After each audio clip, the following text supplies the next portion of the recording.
नमस्कार दोस्तों, मैं कुलदीप सिंह चौधरी अभिव्यक्ति क्लासेज जयपुर की ओर से इतिहास के सीरीज में आपका स्वागत करता हूं। दोस्तों, पिछले वीडियोस में हमने राजस्थान के इतिहास से संबंधित जो सिलेबस है उस कंटेंट के बारे में बात की कि हमें क्या पढ़ना है और क्या नहीं पढ़ना है। फिर दूसरी में हमने पढ़ने के तरीके के बारे में बात की और उसके लिए मैंने आपको बताया कि अलाउद्दीन खिलजी ने किस प्रकार गुजरात अभियान के कारण एक एक करके राजस्थान के 4 राज्यों पर विजय प्राप्त की। अब इस सीरीज में, इस क्रम में हम आगे बढ़ते हुए पढ़ेंगे राजपूत राज्यों के बारे में, और राजपूत राज्यों में स्पेशली अभी हम देखेंगे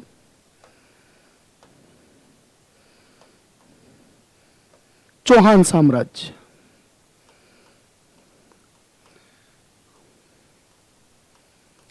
चौहान साम्राज्य। दोस्तों, जैसा कि मैंने आपको बताया कि जब भारत पर तुर्क आक्रमण हुए, मुस्लिम आक्रमण हुए, तो एक अग्निकुंड का आयोजन करवाया गया और एक एक करके उसमें से 4 जातियों की उत्पत्ति हुई और उन 4 जातियों में से एक जाति थी आपकी चौहान। अब पहले तो हम चौहान पढ़ने से पहले इसके बारे में कुछ भूमिका बनाते हैं कि चौहान कौन थे। ये चौहान शब्द जो है इसका अर्थ क्या है। तो 4 शब्दों से मिलकर ये बना चहमान। वास्तविकता में पहले जो शब्द था वो था चहमान, और चहमान से अपभ्रंश होता हुआ, टूटता फूटता ये शब्द बनकर निकला चौहान।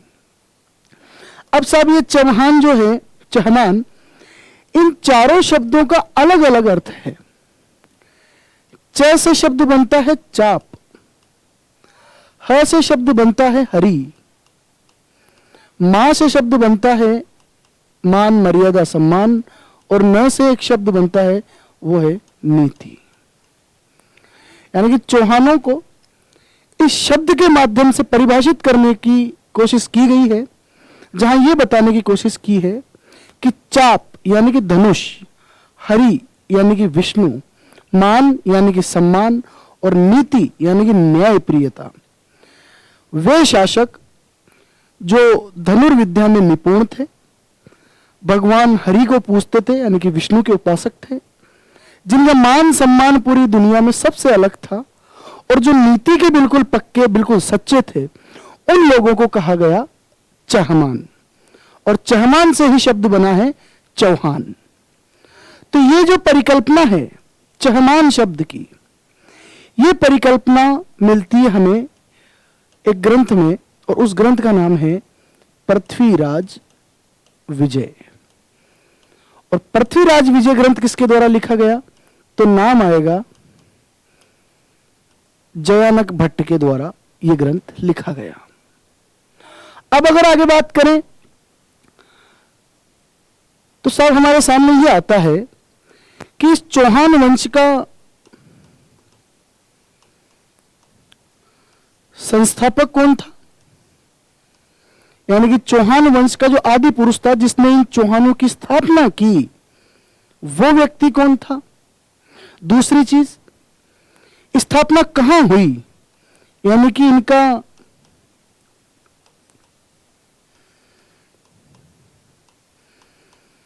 प्रारंभिक क्षेत्र कौन सा रहा जहां इन्होंने शासन किया। अगली चीज कि इन्होंने जिस जगह पे, जिस एरिया में चौहान वंश की नींव रखी, उसकी राजधानी किसे बनाया। तो अगली चीज हम यहां देखेंगे कि चौहानों की प्रारंभिक राजधानी कौन सी थी। ये 3 चीजें, और इन 3 चीजों के बारे में जब हम जानेंगे तो इसके बाद ही हम आगे की सारी चीजें जो है वो क्लियर कर पाएंगे। संस्थापक की अगर हम बात करें तो एक नाम आता है, और वो नाम है वासुदेव चौहान का। ये जो वासुदेव चौहान है, इस वासुदेव चौहान ने 551 ईस्वी में चौहान वंश की नींव रखी। वासुदेव चौहान ने 551 ईस्वी में चौहान वंश की नींव रखी, इसीलिए वासुदेव चौहान को चौहान वंश का संस्थापक कहा जाता है और चौहान वंश का इसी व्यक्ति को आदि पुरुष भी कहा जाता है। तो क्वेश्चन, चौहान वंश का संस्थापक या चौहान वंश का आदि पुरुष अगर क्वेश्चन में आता है तो उसका आंसर होगा वासुदेव चौहान और समय था 551 ईस्वी का। स्थापना कहां की? तो स्थापना की सपाद लक्ष्य क्षेत्र। और ये सपाद लक्ष्य क्षेत्र कहां था? तो ये उस समय आता था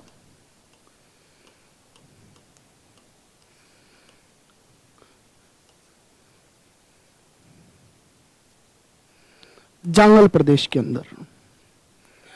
अब दिमाग में जाहिर सी बात है, ये क्वेश्चन उठ रहा होगा कि सपाद लक्ष्य क्षेत्र कौन सा है और जांगल प्रदेश कौन सा है। तो उसके लिए एक बार हम देखने की कोशिश करेंगे।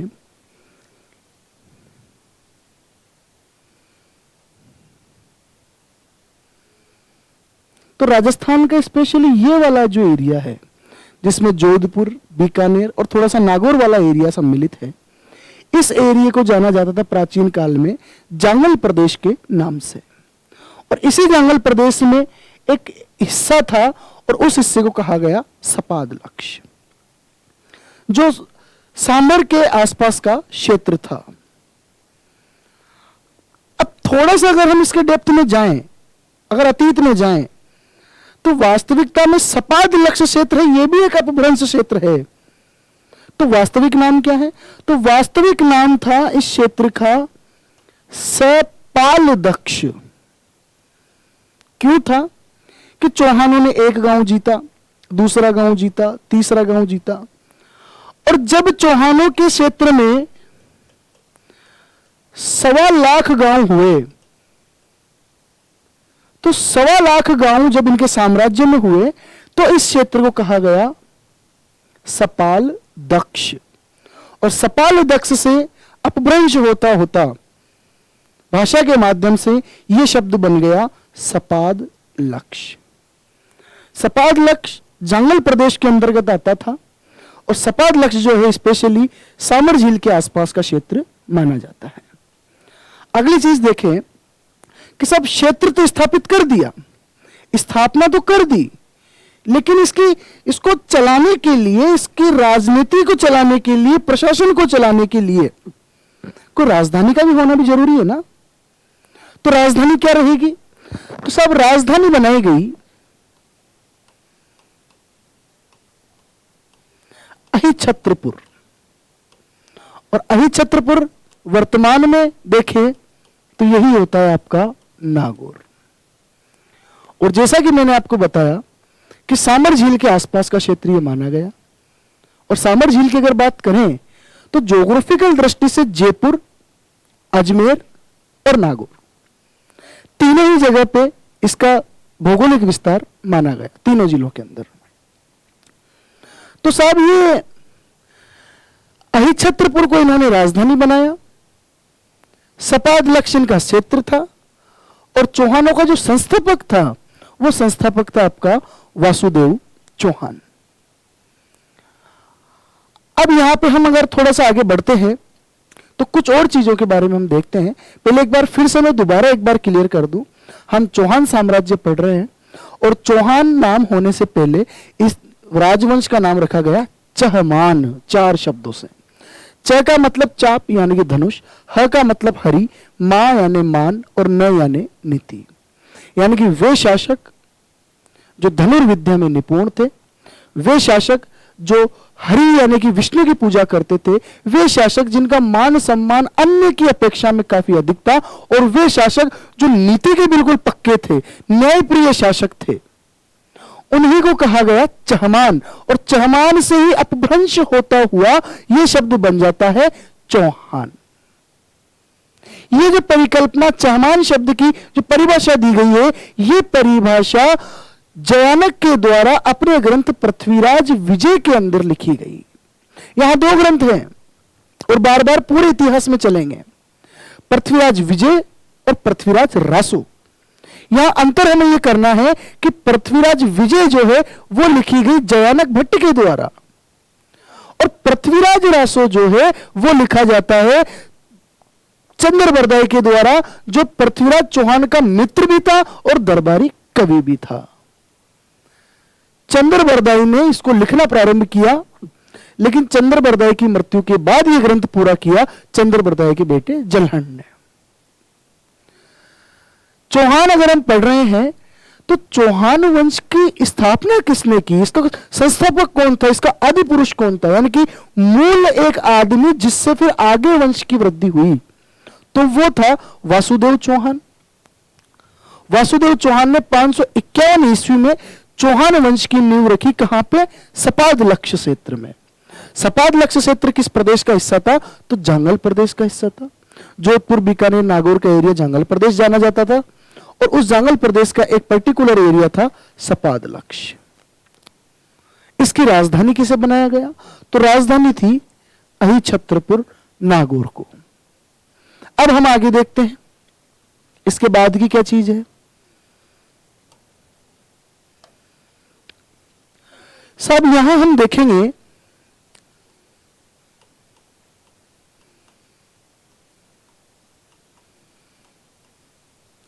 चौहान वंश में, तो अभी मैंने आपको बताया कि चौहान वंश की शुरुआत होती है सपाद लक्ष्य से या सपाद लक्ष्य क्षेत्र से।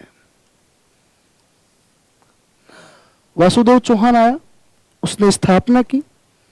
अब धीरे धीरे धीरे धीरे परिवार में वृद्धि होगी।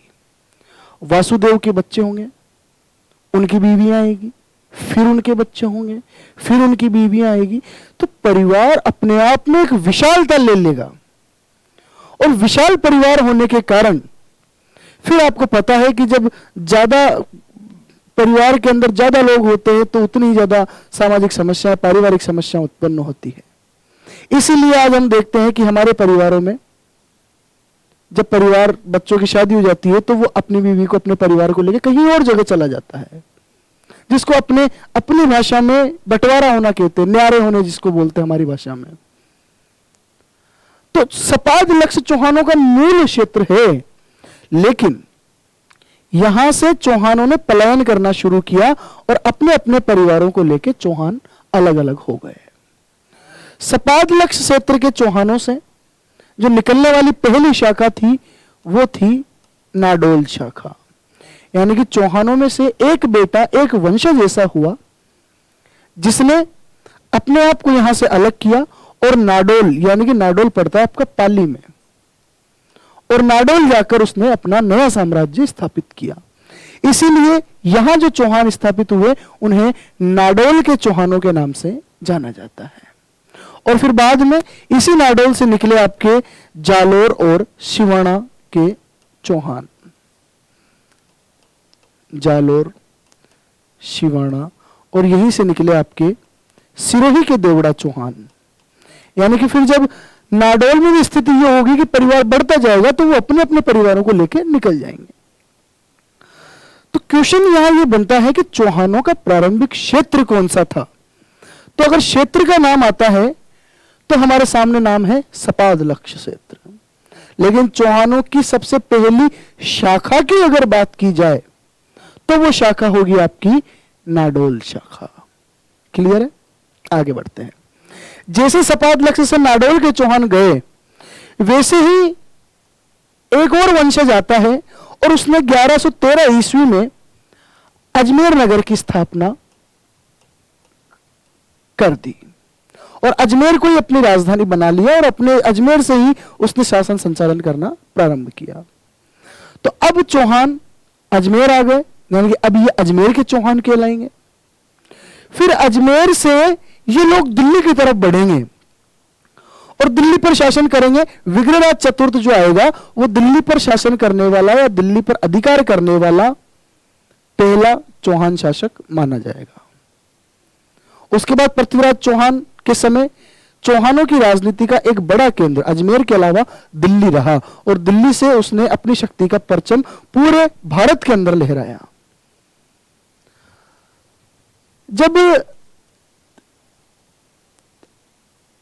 मोहम्मद गोरी के आक्रमण हुए, यानी कि जब तराइन के युद्ध लड़े गए, तो द्वितीय युद्ध के बाद पृथ्वीराज चौहान की मृत्यु हो जाती है और जो चौहान साम्राज्य पृथ्वीराज के अधिकार में था, उस पूरे क्षेत्र पर मोहम्मद गोरी का अधिकार काबिज हो जाता है और मोहम्मद गोरी अपने गुलाम कुतुबुद्दीन ऐबक को भारत के विजित क्षेत्रों पर नियुक्त करके खुद चला जाता है गजनी और यहां प्रतिनिधि बिठा गया कुतुबुद्दीन ऐबक को।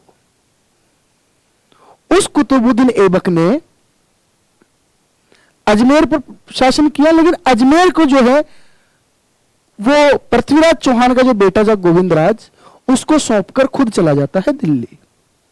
गोविंदराज यहां शासन करता है, लेकिन गोविंदराज का जो चाचा था पृथ्वीराज का भाई हर्राज चौहान, वो उसे रोज तंग करता था, रोज विद्रोह करता था, रोज परेशान करता था। इसलिए हर्राज चौहान के परेशान करने के कारण गोविंदराज आखिर में परेशान होकर चला जाता है रणथंबोर और चौहानों की फिर से एक नई शाखा शुरू हो जाती है, रणथंबोर के चौहान। और रणथंबोर के चौहानों से ही आपके निकल के आते हैं बूंदी के चौहान और यहीं से निकल के आते हैं फिर बूंदी से अलग होकर कोटा के चौहान और कोटा से अलग होकर फिर आ जाएंगे आपके झालावाड़ के चौहान। यानी कि चौहान एक ही है, सपादलक्ष के चौहान। मूल जो है इनका यही है, सपादलक्ष। वासुदेव के ये सब वंशज हैं, आदि पुरुष वासुदेव इनका। इन सभी चौहान जो हम देख रहे हैं, इन सबका एक ही परम पुरुष है और वो है वासुदेव चौहान। फिर इसके बाद यहां से अलग होकर आ जाते हैं आपके नाडोल के चौहान और फिर आ जाते हैं आपके अजमेर के चौहान। नाडोल से अलग हुए जालोर, सिरोही और सिवाना और इधर अजमेर से निकल कर गए रणथंबोर, रणथंबोर से बूंदी और बूंदी से कोटा और फिर कोटा से अलग होकर झालावाड़ राज्य बना अंग्रेजों के समय पे। तो ये चौहानों का वृक्ष है, वंश वृक्ष है। सपादलक्ष से नाडोल पहली शाखा। प्रारंभिक क्षेत्र पूछे तो सपादलक्ष, प्रारंभिक राजधानी पूछे तो अहिछत्रपुर नागौर और प्रारंभिक शाखा पहुंचे तो शाखा आएगी आपकी नाडोल। अब चूंकि ये सबसे प्रारंभिक शाखा है, इसीलिए चौहानों की सबसे प्राचीन शाखा के रूप में भी नाडोल ही आंसर होगा। ठीक है, आगे देखते हैं। अब आजकल जो है परीक्षा का क्या पैटर्न हो गया कि वो जमाने गए जब आपसे पूछा करते थे कि राजस्थान की राजधानी कौन सी है, चौहान वंश का संस्थापक कौन सा है, महाराणा प्रताप और अकबर के बीच में कौन सा युद्ध लड़ा गया, हल्दी घाटी का युद्ध कब हुआ, वो जमाने गए। अब पैटर्न चेंज हो रहा है क्योंकि कंपिटिटर्स जो हैं, जो कंपटीशन में भाग लेने वाले प्रतिभागी, उनकी संख्या बढ़ रही है। इसी कारण से अब एग्जामिनर ने वो अपना पैटर्न चेंज कर दिया। अरे बार बार वही वो सवाल, घिसे पिटे सवाल थोड़ी पूछेंगे कि वीर तेजाजी पशु मेला कहां बढ़ता है, नागौर में बढ़ता है। राजस्थान का सबसे विचित्र, सबसे रंगीला मेला कौन सा है, पुष्कर मेला है। वो अपने को जीजाजी थोड़ी लगते हैं जो बार बार वही वो सवाल पूछे जाएगा। एक चीज हमेशा ध्यान रखना कि अगर किसी एग्जाम के अंदर 10 लाख फॉर्म भरे जाते हैं और सपोज कर लीजिए कि 50,000 की वो वैकेंसी है। हालांकि राजस्थान में इतनी बड़ी वैकेंसियां होती नहीं है, लेकिन फिर भी मैं एक मोटा आइडिया आपको दे रहा हूं। 10 लाख लोगों ने फॉर्म भरा, लेने हैं 50,000। अब वो जो एग्जामिनर बैठा है ना अपना फूफा, वो एग्जामिनर ये सोच के पेपर नहीं बनाएगा कि 50,000 को पास करना है। वो ये सोच के दिमाग में ये चीज लेके पेपर को बनाता है कि बाकी के 9,50,000 को मैं फेल कैसे करूं, 9,50,000 को फेल कैसे करूं। 50,000 तो अपने आप पास होंगे ही होंगे, जो पढ़ेगा जो कर्म करेगा उसको फल मिलेगा। एग्जामिनर का सीधे सीधा मोटिव होता है कि इन 10 लाख में से 9,50,000 को गेट आउट कैसे किया जाए। इसलिए अब पैटर्न चेंज हो चुका है और आपको बदलते हुए पैटर्न के अनुसार ही जो है वो पढ़ना होगा। तो यहां आजकल इतिहास में एक नई चीज पूछना शुरू हुई है और वो है राजपूतों की उत्पत्ति के मत। तो हम अलग से राजपूतों की उत्पत्ति के मतों के बारे में बात करेंगे, लेकिन यहां हम एक छोटा सा पॉइंट साथ में लेते हैं और वो पॉइंट है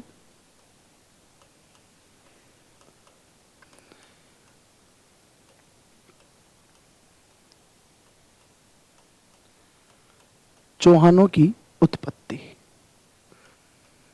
कि साहब चौहान कौन थे, इतिहासकारों ने इनके बारे में क्या विचार दिए, क्या चौहान भारतीय थे, क्या चौहान विदेशी मूल के थे, क्या चौहान सूर्यवंशी थे, क्या चौहान क्षत्रिय थे, क्या चौहान ब्राह्मण थे। इन मतों को लेकर इतिहास में काफी विवाद चलता रहता है। यहां हम सबसे पहले देखेंगे कि एक सबसे प्रचलित जो मत है चौहानों की उत्पत्ति के संदर्भ में, वो मत आता है कि साहब चौहान जो थे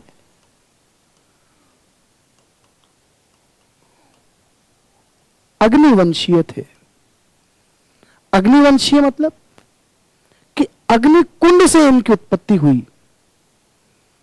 ऐसा मानने वाले लोग कौन कौन है? ऐसा मानने वाले लोगों के अंदर नाम आ जाता है आपका, जिसने पृथ्वीराज रासो ग्रंथ लिखा, नाम था उनका चंदर बरदाई महोदय। चंदर बरदाई ने बताया अपने ग्रंथ पृथ्वीराज रासो में कि साहब जब भारत पर मुस्लिम आक्रमण हुए, तुर्क आक्रमण हुए, तो गुरु वशिष्ठ ने एक अग्निकुंड का आयोजन किया और उस अग्निकुंड से 4 राजपूत जातियों की उत्पत्ति हुई। यहां यह सिर्फ और सिर्फ एक कल्पना है। जैसा कि हम रामायण या महाभारत कालीन किन्हीं धारावाहिकों को या पिक्चर्स को देखते हैं, तो हम ये देखते हैं वहां पे कि जब गांव में किसी राक्षस का आक्रमण होता था तो गांव वाले परेशान होकर देवताओं की स्तुति में एक यज्ञ का आयोजन करवाते थे, और जब उस यज्ञ के अंदर हवि डाली जाती थी या हवन सामग्री डाली जाती थी तो उस यज्ञ में से एक देवता प्रकट होता था। आज ये सारी चीजें साइंस से परे है, इन चीजों पे हम ज्यादा तर्क संगत ज्ञान प्राप्त नहीं कर सकते। तो यहां हमारे सामने आया कि चौहान अग्निवंशीय थे। गुरु वशिष्ठ ने आक्रमणों से रक्षा करने के लिए एक आबू पर्वत पर एक यज्ञ का आयोजन किया और उस यज्ञ में से एक जाति राजपूतों की निकली जिसका नाम था प्रतिहार। फिर दूसरी जाति निकली थे परमार, फिर निकले चालुक्य और फिर निकले चौहान। तो पृथ्वीराज रासो के लेखक चंदर बरदाई महोदय ये बताने की कोशिश करते हैं कि जो 4 जातियां इस अग्निकुंड में से निकली उनमें से एक जाति आपके चौहान भी थे। इसीलिए यह इतिहासकारों ने माना, या स्पेशली चंद्र बरदाई महोदय ने यह बताने की कोशिश की कि चौहान जो है कौन से वंश से संबंधित है? अग्निवंश से संबंधित है। अब चलो, यह हुई बात परिकल्पना की। एक चीज हमारे सामने ये आएगी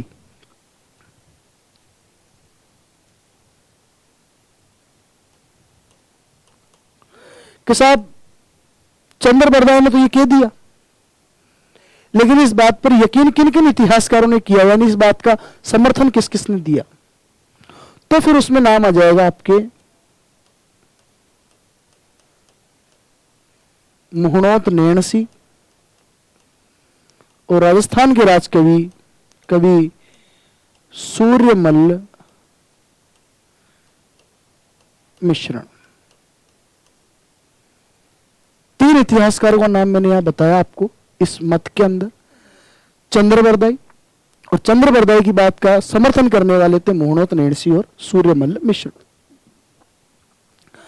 इस मत को खंडन करके अगला मत आपके सामने आ जाता है कि साहब चौहान भारतीय ही नहीं थे, चौहान तो विदेशी मूल के थे, यानी कि चौहानों का विदेशी मत यहां पे देखने को मिलता है। अब मैं आपको एक बिल्कुल बेसिक सी एक बात बताना चाहूंगा कि इस इतिहासकार जिस समाज, जिस संप्रदाय, जिस विचारधारा से प्रभावित होता है वो सामने वाले को वैसा ही देखता है। जैसे फॉर एग्जाम्पल, मैं अगर लाल रंग का चश्मा पहन लेता हूं तो चाहे सामने की चीज काली हो, चाहे सफेद हो, चाहे पीली हो, चाहे हरी हो, मुझे पूरी दुनिया लाल ही दिखेगी, क्योंकि मैंने मेरी आंखों पे लाल कलर का चश्मा लगा रखा है। जो जैसा होगा वो अपने आधार पर ही व्याख्या करेगा। तो जो विदेशी थे उन्होंने कहा कि चौहान भारतीय नहीं थे, चौहान विदेशी थे। जो ब्राह्मण थे उन्होंने कहा कि चौहान ब्राह्मण थे। यानी कि अपनी अपनी विचारधारा के अकॉर्डिंग इन लोगों ने कुछ तथ्य, कुछ तर्क, कुछ प्रमाण देते हुए अपनी कल्पना को परिभाषित करने का, अपनी कल्पना को पुष्ट करने का यहां प्रयास किया है। तो जैसा कि मैंने कहा कि चौहानों का विदेशी मत भी सामने आता है, तो विदेशी मत मानने वाले लोगों के अंदर जाहिर सी बात है विदेशी लोगों का नाम आएगा, और उसमें एक नाम राजस्थान के इतिहास में काफी फेमस है और उनका नाम है कर्नल जेम्स टॉड। इन्होंने एक पुस्तक लिखी, राजस्थान के इतिहास को जानने के लिए प्राथमिक स्रोत के रूप में उसको लिया गया, the annals and antiquities of Rajputana. इस पुस्तक में उन्होंने राजस्थान की राज्य रजवाड़ों की स्थिति के बारे में, भौगोलिक, आर्थिक, सामाजिक, राजनीतिक स्थिति के बारे में बताने की कोशिश की, और इसी पुस्तक में उन्होंने बताया, राजपूतों की उत्पत्ति से संबंधित एक मत दिया कि चौहान जो है वो विदेशी थे। अब ये जो पुस्तक का मैंने नाम लिया, the annals and antiquities of Rajputana, ये पुस्तक लिखी तो कर्नल जेम्स टॉड ने थी, लेकिन इस पुस्तक का जो संपादक था उसका नाम था विलियम क्रुक। तो ये जो विदेशी मत है, इस विदेशी मत को मानने वाले 2 लोग हैं, एक तो कर्नल जेम्स टॉड है और एक है विलियम क्रुक। आगे देखते हैं, एक इंपॉर्टेंट मेरी नजर में मैं इसको मानता हूं, हालांकि अब तक किसी एग्जाम में पूछा नहीं गया, लेकिन उम्मीद करता हूं कि किसी अच्छे एग्जाम के अंदर अगर कोई अच्छा एग्जामिनर आपका एग्जाम लेगा तो ये क्वेश्चन वहां पे बनना जरूरी है। मत आता है कि चौहान जो है वो चंद्रवंशी थे, चंद्रमा इनकी उत्पत्ति का मूल था। और चंद्रवंशी मत बताने के लिए 2 शिलालेख हमारे सामने हैं। 2 शिलालेखों के आधार पे हमें यह पता चलता है कि चौहान जो है वो चंद्रवंशी थे। एक शिलालेख है हांसी और दूसरा है अचलेश्वर।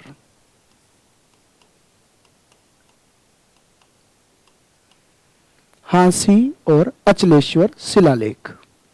हांसी बेसिकली पड़ता है हरियाणा में और अचलेश्वर पड़ता है सिरोही में। स्थानों के आधार पर शिलालेखों का नामकरण किया गया। तो हरियाणा के हांसी से जो अभिलेख हमें प्राप्त हुआ उसमें बताया गया कि ये चौहान चंद्रवंशी थे, और अचलेश्वर जो सिरोही में है यहां से जो शिलालेख प्राप्त हुआ इसमें यह बताया गया कि चौहान जो है वो चंद्रवंशी थे। अब ये 9th-10th की RBSC की जो पुरानी बुक्स थी उसमें ये लाइन हूबहू दी गई थी, इसलिए मेरा मानना है कि ये लाइन में भी पॉसिबल कभी पूछी जा सकती है। अगला फिर एक मत आता है कि साहब चौहान जो है चंद्रवंशी नहीं थे, चौहान जो है ये सूर्यवंशी थे। और ऐसा मानने वाले इतिहासकारों के अंदर एक नाम आता है और उनका नाम है, राजस्थान के इतिहास में एक कुल पुरोधा के रूप में जाने जाते हैं, गौरी शंकर हीरानंद ओझा, GH ओझा, राजस्थान के रोहिड़ा गांव के रहने वाले थे। गौरीशंकर ओझा ने यहां यह बताने की कोशिश की कि राजपूत थे, क्षत्रिय थे और साथ ही क्षत्रियों में सूर्यवंशी ये माने गए। गौरीशंकर ओझा यहां यह बताने की कोशिश करते हैं कि चौहान जो थे वो सूर्यवंशी थे, और गौरीशंकर ओझा ने बाकायदा प्रमाण ये दिए कि ये मैं नहीं कहता, ये उस जमाने के जो समकालीन ग्रंथ थे, जैसे कि पृथ्वीराज विजय, जैसे कि हमीर महाकाव्य, जैसे कि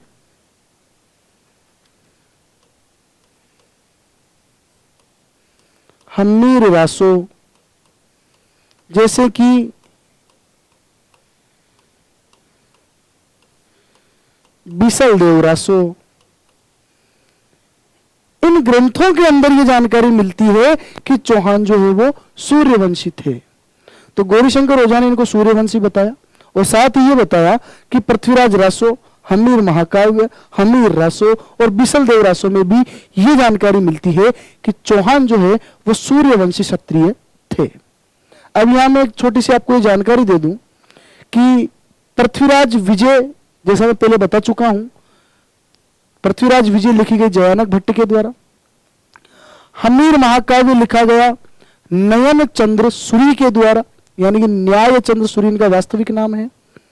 हमीर रासो लिखा गया जोधराज के द्वारा, और बिसल देव रासो लिखा गया नरपति नाल के द्वारा विग्रहराज के समय पर। तो गौरीशंकर ओझा की परिकल्पना थी और उन्होंने इन पुस्तकों का वर्णन इसमें किया। लास्ट और सबसे इंपॉर्टेंट, जो आरएस और पटवार दोनों एग्जाम्स के अंदर पूछा जा चुका है और आगे भी इसकी पूरी संभावना है कि यह क्वेश्चन पूछा जाना है। पांचवी परिकल्पना के अंदर मैं यह बताऊंगा कि चौहान न तो क्षत्रिय थे सूर्यवंशी चंद्रवंशी, न विदेशी थे और न अग्निवंशी थे। चौहान थे ब्राह्मण, और ब्राह्मणों में भी एक विशेष गोत्र की मैं बात करूं तो वो गोत्र था वत्स गोत्र, यानी कि चौहान वत्स गोत्रीय ब्राह्मण थे। चौहान वत्स गोत्रीय ब्राह्मण थे और यह जानकारी हमें मिलती है बिजोलिया शिलालेख से। यह जानकारी हमें मिलती है बिजोलिया शिलालेख से। बिजोलिया शिलालेख की अगर मैं ज्योग्राफिकल दृष्टि से देखूं तो बिजोलिया पड़ता है भीलवाड़ा में, और बिजोलिया में एक पार्श्वनाथ जैन मंदिर है। उस पार्श्वनाथ जैन मंदिर की दीवारों पर एक लेख लिखा हुआ है, वही बिजोलिया शिलालेख है। और उसी बिजोलिया शिलालेख में यह जानकारी मिलती है कि चौहान न तो विदेशी थे, न अग्निवंशीय थे, न चंद्रवंशीय थे, न सूर्यवंशी थे, और न किसी प्रकार से वो क्षत्रिय थे, बल्कि वो ब्राह्मण थे। और ब्राह्मणों में भी एक विशेष गोत्र की बात करें तो यहां पे वत्स गोत्र के ये ब्राह्मण माने जाते हैं, और ये जानकारी मिलती है हमें बिजोलिया शिलालेख से। चलो साहब, बिजोलिया शिलालेख में कह दिया कि ये वत्स गोत्र के ब्राह्मण थे, तो इस बात को समझाने का प्रयास किसने किया? कौन से ऐसे इतिहासकार थे जो इस बात को बताते हैं कि बिजोलिया शिलालेख में लिखी हुई चीज बिल्कुल यथार्थ है, बिल्कुल सत्य है? तो थोड़ी ही देर पहले मैंने आपको भी बताया है कि जो जैसा होगा उसको चीजें वैसी ही दिखेगी।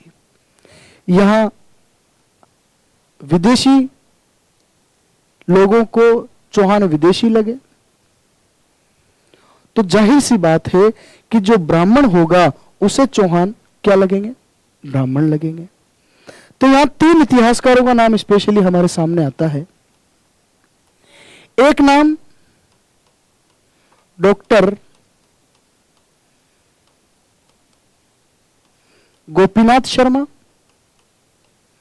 एक नाम डॉक्टर दशरथ शर्मा, और एक नाम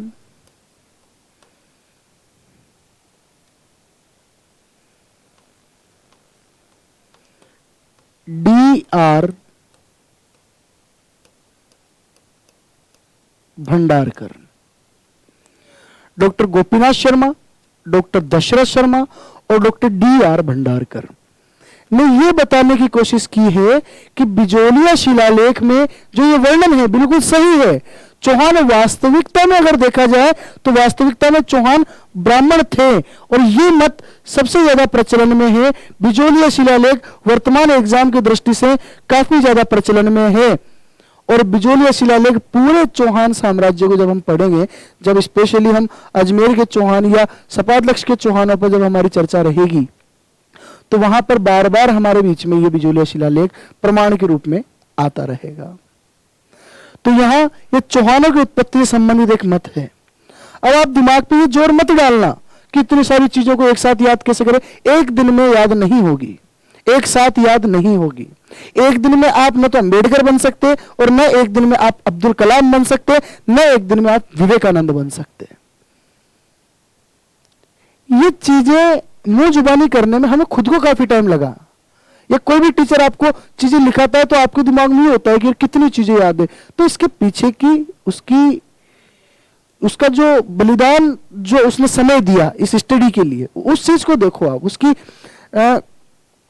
जो उसने डेडिकेशन इन चीजों को याद करने में लगाया, उन चीजों को देखो। तो आप एक दिन में इनको याद करने की कोशिश मत करना। दिमाग बहुत नाजुक चीज है, बहुत हल्की चीज है, बहुत ये कहूं कि कागज के समान इतना नाजुक हमारा दिमाग है। तो इसको ज्यादा लोड नहीं लेना, ज्यादा इसमें चीजें भरने की कोशिश मत करना।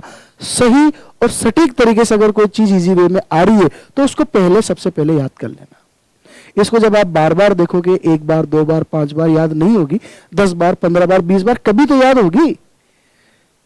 आराम से धीरे धीरे हम इतिहास को पढ़ेंगे, काफी लंबा इतिहास है, तो इसको एकदम से बर्डन के रूप में अगर आप बल्क के रूप में दिमाग में भरना चाहो, नहीं भरने में आएगा और आप होपलेस हो जाओगे। इसलिए धीरे धीरे धीरे धीरे हम एक बाई एक से एक बढ़ते हुए चले जाएंगे। तो ये चौहानों की उत्पत्ति के कुछ मत थे। अब हम आते हैं आगे चौहानों के राजनीतिक इतिहास पर। अब तक ये 2 स्लाइड्स हमने देखी है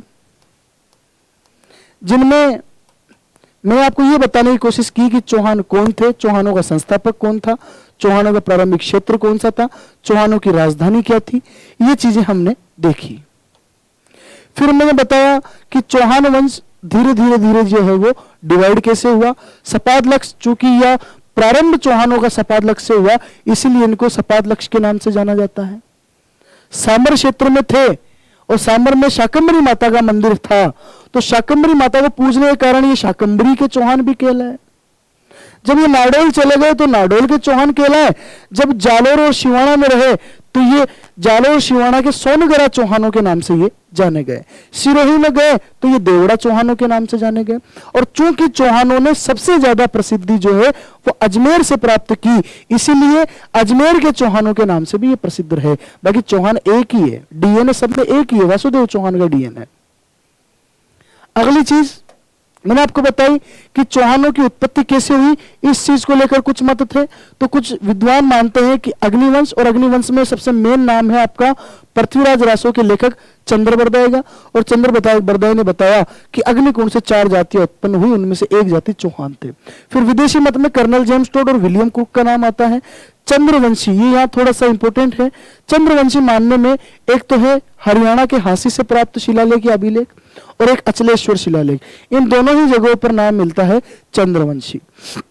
सूर्यवंशी बताने वालों में नाम आता है डॉक्टर गौरीशंकर हीरानंद ओझा। और सबसे इंपॉर्टेंट जो है, मैं बार बार फिर टिक कर रहा हूं, ये 2 बार एग्जाम्स के अंदर पूछा गया। एक बार तो पूछा गया कि किस शिलालेख में या अभिलेख में चौहानों को वत्स गोत्रीय ब्राह्मण बताया गया, तो वहां पे आंसर था बिजोलिया शिलालेख।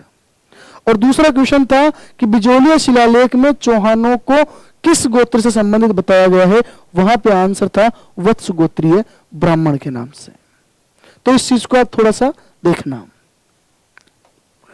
अब हम चौहानों के राजनीतिक इतिहास के बारे में बात करते हैं। राजनीतिक इतिहास का मतलब है कि किसके बाद कौन शासक हुआ, इनका क्रम देखेंगे, किन शासकों के साथ इनके झगड़े रहे, क्या संधियां रही, क्या वैवाहिक संबंध रहे, क्या इनका राजनीति में या सांस्कृतिक तौर पर राजस्थान के इतिहास में इनका क्या योगदान रहा, इस बारे में हम बात करेंगे। तो आइए शुरू करते हैं हम चौहानों के राजनीतिक इतिहास के बारे में। तो चौहानों के राजनीतिक इतिहास में सबसे पहले मैं आपको ये बताना चाहूंगा, जो नाम हमारे सामने, तो सबसे पहले यहीं से शुरुआत करेंगे। सबसे पहले होगा आपका वासुदेव चौहान।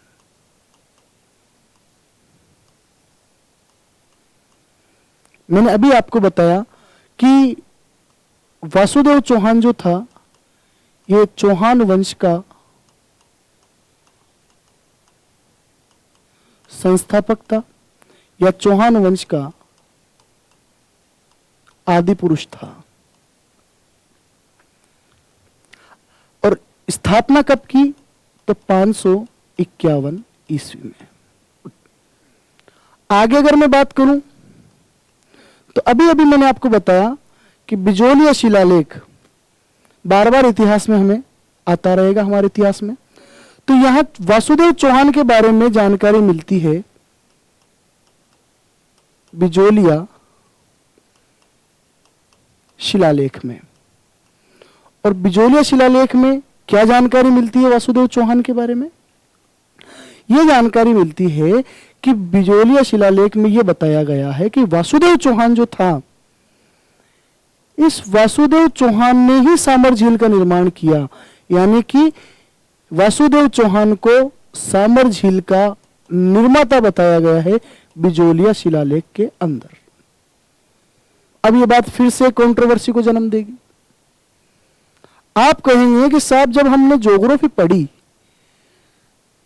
तब तो सर ने यह बताया कि सामर झील राजस्थान की एक प्राकृतिक झील है, और आप जब हमें इतिहास पढ़ा रहे हैं तो आप हमें बता रहे हैं कि बिजोलिया शिलालेख ये बताने की कोशिश करता है कि सामर झील एक कृत्रिम झील है जो वासुदेव चौहान के द्वारा बताई गई। तो यहां हम इस बात की गहराई में नहीं जाएंगे, सत्य की खोज में नहीं जाएंगे, वरना जितना हम इस मैटर को उधेड़ेंगे उतना ही हम विवादों को जन्म देते हुए चले जाएंगे। अगली चीज मैं बताऊं आपको, तो वासुदेव चौहान के बाद में आप अधिकतर ये देखते होंगे किताबों में या पहले जहां आप पढ़े हुए हैं वहां पे, कि वासुदेव चौहान के बाद में डायरेक्ट पढ़ा दिया जाता है अजयराज। अजयराज के बाद में आपको पढ़ा देंगे अर्णवराज। अर्णवराज के बाद में आपको पढ़ा देंगे विग्रहराज चतुर्थ, और सीधा आपको पढ़ा देंगे पृथ्वीराज तृतीय। अजयराज, अर्णवराज, विग्रहराज, पृथ्वीराज चौहान खत्म। लेकिन नहीं, ऐसा नहीं है। यह आपके साथ एक छलावा है, यह एक मिथ्या है कि चौहानों में सिर्फ और सिर्फ ये 4 शासक हुए। अभी हाल ही में जो इंडस्ट्रियल ऑफिसर्स के जो एग्जाम्स थे अधीनस्थ चयन बोर्ड के द्वारा लिए गए, उनमें क्वेश्चन आया। क्वेश्चन था कि किस चौहान शासक के शासनकाल में मेनाल में सुहवेश्वर शिव मंदिर का निर्माण करवाया गया? उसमें एक आंसर था पृथ्वीराज फर्स्ट, एक आंसर था पृथ्वीराज द्वितीय, एक क्वेश्चन था ऑप्शन था पृथ्वीराज तृतीय, और एक ऑप्शन था विग्रहराज चतुर्थ। तो शायद मेरी नजर में, जहां तक मैं मानता हूं कि पढ़ने की दृष्टि से अगर देखें, तो पृथ्वीराज थर्ड से पहले के जो 2 पृथ्वीराज है, पृथ्वीराज फर्स्ट और पृथ्वीराज सेकंड, इनके बारे में तो शायद ही हमें कहीं पढ़ने को मिलता है। ना हमने कभी पढ़ा, ना हमारे टीचर्स ने हमें कभी पढ़ाया। तो जाहिर सी बात है, हमारे सामने 2 ऑप्शन बचते हैं, पृथ्वीराज तृतीय या विग्रहराज चतुर्थ। तो लगभग 90-95% बच्चों ने उसका आंसर या तो पृथ्वीराज किया चौहान, या फिर उसने आंसर किया विग्रहराज चतुर्थ।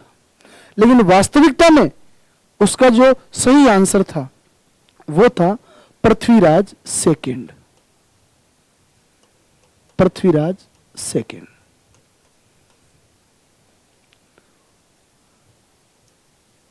तो आपको मैं यहां यह बताने की कोशिश कर रहा हूं कि अजयराज, अर्णोराज, विग्रहराज, पृथ्वीराज, क्वेश्चन ही खत्म हो गए रे, कितने पूछेंगे इनमें से। मैंने कहा ना 9,50,000 को बाहर निकालना है। तो यहां जाहिर सी बात है कि वासुदेव चौहान और अजयराज के बीच में जितने शासक हुए, या वासुदेव चौहान और पृथ्वीराज चौहान के बीच में जितने शासक हुए, अब ये बीच के जो गुमनाम शासक हैं उन शासकों के बारे में पूछना शुरू कर दिया है, और अब ये क्रम जारी रहेगा। और अगर आपको कंपटीशन में बने रहना है तो इन चीजों को पढ़ना ही पड़ेगा। कोई नहीं पूछता कि तराइन का युद्ध कब हुआ, दुनिया को पता है, 6ठी क्लास में पढ़ने वाला बच्चा बता देगा। कोई नहीं पूछेगा अजमेर की स्थापना किसने की, नहीं पूछेगा कोई। कोई नहीं पूछेगा कि बीसल देव के नाम से किसे जाना जाता है, या कवि बांधव किसे कहा जाता है। ये जमाना गया, एक दौर था जब ये पूछा जाता था, लेकिन अब नहीं पूछा जाता। अब अगर आपको कंपटीशन में रहना है तो ये सारी चीजें आपको पढ़नी ही होगी। तो यहां हम आगे आते हैं कि अजयराज, अर्णोराज, विग्रहराज, पृथ्वीराज, यहां तक पहुंचने से पहले हमें चौहानों की वो सूची भी देखनी होगी जो हमारी अधिकतर गाइड्स के अंदर हमें नहीं मिलती। तो अगर मैं उस क्रम की बात करूं तो वासुदेव चौहान के बाद में एक महत्वपूर्ण शासक हुआ, उसका नाम था गुवक फर्स्ट। यह क्वेश्चन भी एग्जाम के अंदर पूछा गया कि गुवक प्रथम किस वंश से संबंधित था, मेवाड़ के गुहिल, चौहान, राठौड़ या कोई और।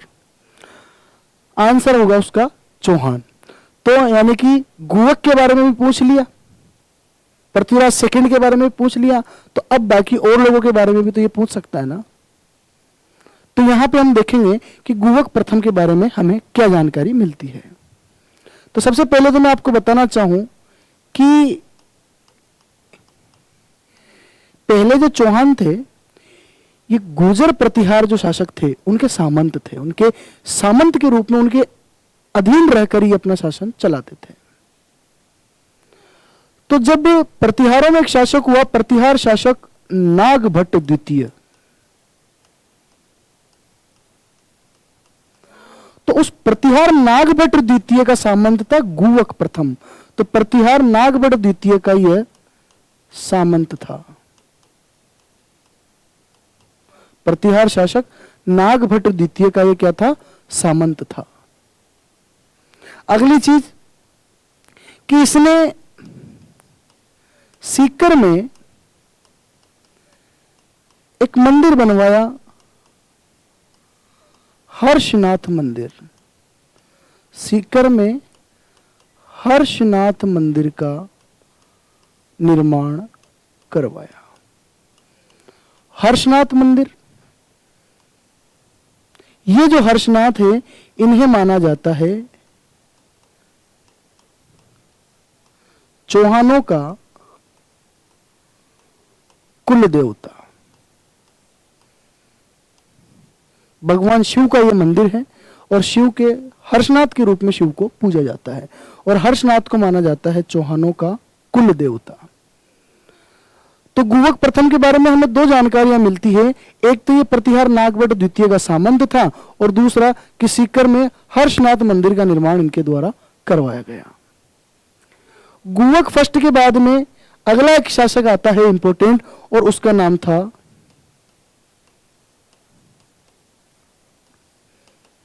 चंदनराज।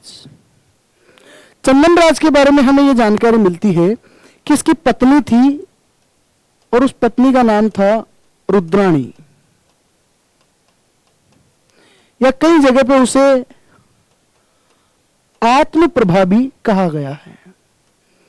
चंदनराज की पत्नी रुद्राणी, और रुद्राणी को ही कहा गया है आत्मप्रभा। हुआ क्या कि ये जो महिला थी ये यौगिक क्रिया में निपुण थी, योग साधना में निपुण थी, यौगिक क्रिया में यह दक्ष थी। एक बार जब ये रुद्राणी थी, उसे काल सर्प के द्वारा डस लिया जाता है,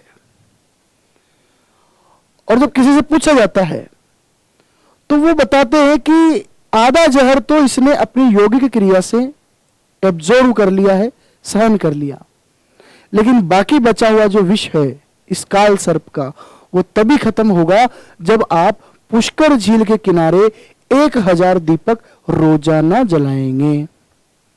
तो यहां हमें ये उल्लेख मिलता है इतिहास में कि चंदनराज की पत्नी रुद्राणी जो थी वो यौगिक क्रिया में निपुण थी और पुष्कर झील के किनारे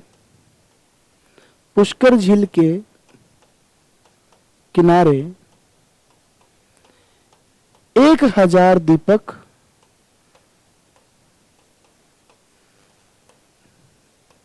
जलाती थी। चंदनराज की पत्नी रुद्राणी आत्मप्रभा यौगिक क्रियाओं में निपुण थी और पुष्कर झील के किनारे 1000 दीपक प्रतिदिन जलाती थी।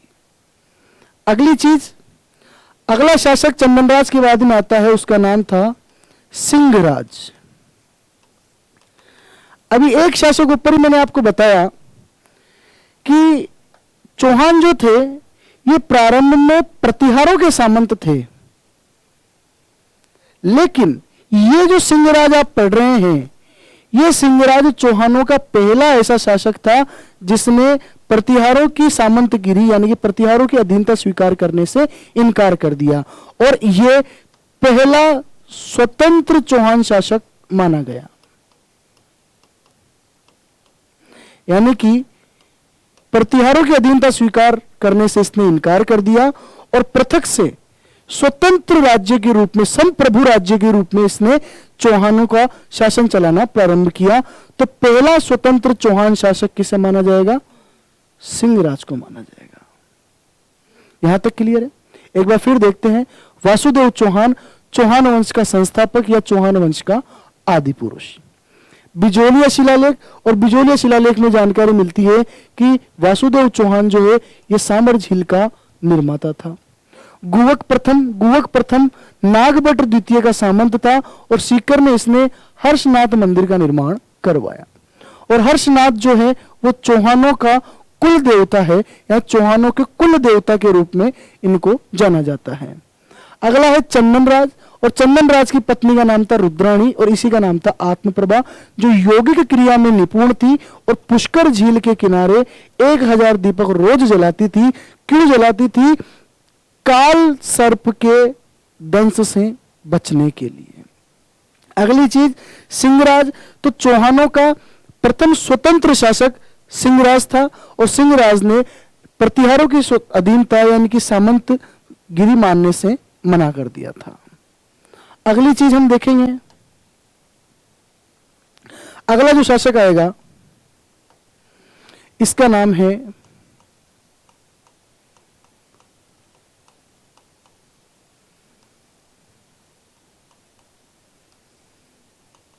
विग्रहराज द्वितीय। देखो दोस्तों, चौहानों में 3 पृथ्वीराज हुए, 3 विग्रहराज हुए। तो यहां हम विग्रहराज द्वितीय के बारे में देखेंगे। तो विग्रहराज द्वितीय के बारे में पढ़ने में हमें पता चलता है कि समकालीन साहित्य में जो उस जमाने की किताबें हैं, उस जमाने का साहित्य है, उसमें इसका एक उपनाम मिलता है। उपनाम क्या मिलता है कि इसे उस इतिहास में मतंगा कहा गया है। मतंगा का मतलब है मदमस्त हाथी, जो अपनी ही मस्ती में मस्त रहता था, वो मतंगा। और वो मतंगा किसे बताया गया? विग्रहराज द्वितीय को। दूसरी चीज हम देखें कि जब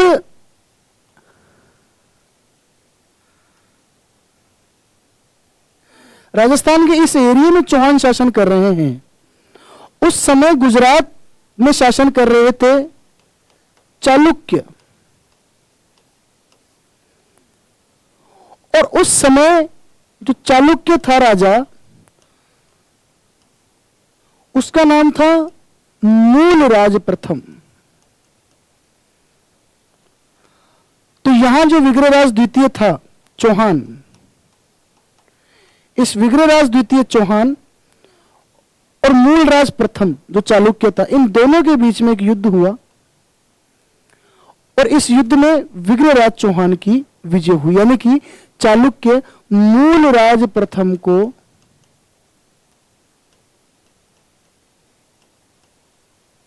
पराजित किया। ये इसके बारे में हमें जानकारी मिलती है। अगली चीज कि साहब इस विग्रहराज की जानकारी का मुख्य स्रोत क्या है, कहां हमें इसकी जानकारी अच्छे लेवल पे मिलती है, विस्तृत रूप से मिलती है। तो विग्रहराज द्वितीय की जानकारी, जैसा कि मैंने अभी आपको बताया कि गुवक फर्स्ट ने एक मंदिर का निर्माण करवाया था, हर्षनाथ मंदिर।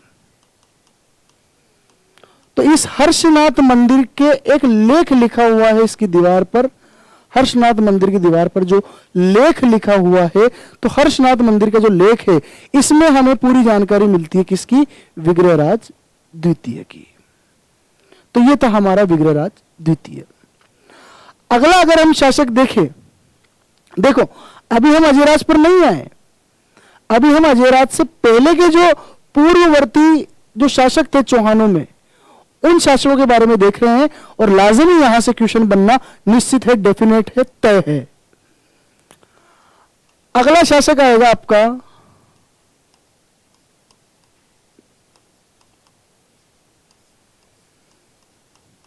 दुर्लभराज द्वितीय। अब जैसा कि आपको पता है कि आदमी नाम से ही दुर्लभ लग रहा है, तो उसके काम भी दुर्लभ होंगे, तो इसके भी कुछ उपनाम मिलते हैं।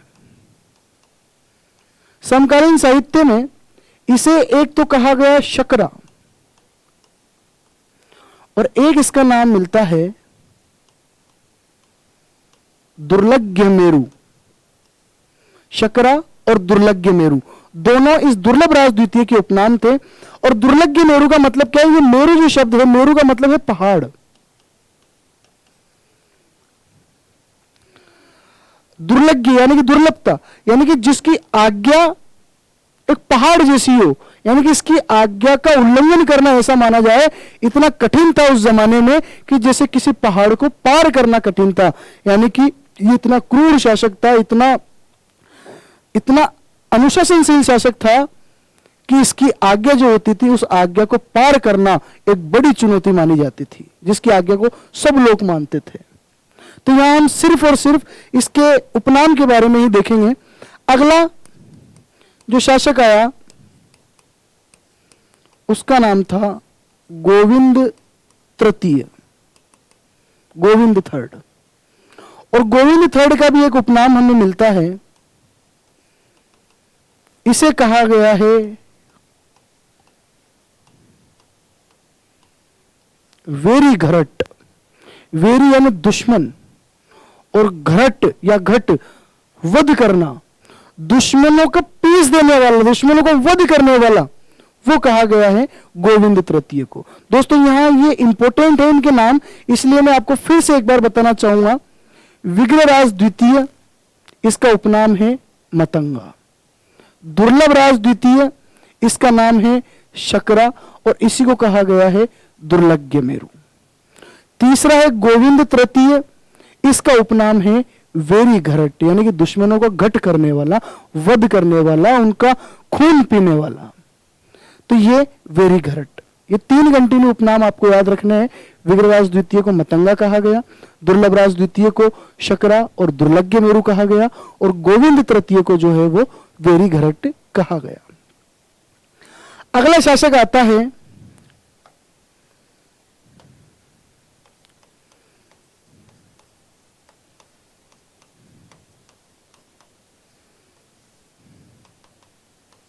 वाकपति राज। अगला जो शासक है इसका नाम है वाकपति राज। अब वाकपति राज के बारे में हमें यह जानकारी मिलती है कि इस वाकपति राज ने मेवाड़ पर अटैक किया, और मेवाड़ का जो शासक था अंबा प्रसाद, अंबा प्रसाद को इसने पराजित किया।